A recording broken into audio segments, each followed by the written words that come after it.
Bugun men syomkadan vohli chiqib keldim. Vohlisi ham porosilam 11da. Chunki ertaga juda ham qiyin epizodim bor. Shunga borib vohli olmaylar. Uxlagin sen deb mehribonlik qilishdi.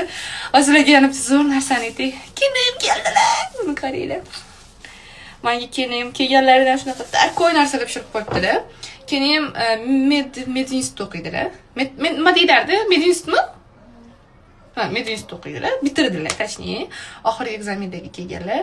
Shunga hozir menga takkoy soatlar qilib qo'yibdilar. Bismillah.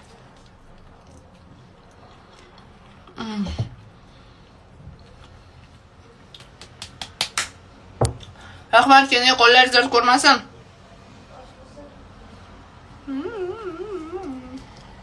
Mazza. O'zira apetitlarni ochgan bo'lsam. Sizlar ham aytinglar, keniylarga qilib bersinlar. Yuborib qo'yinglar biz stories.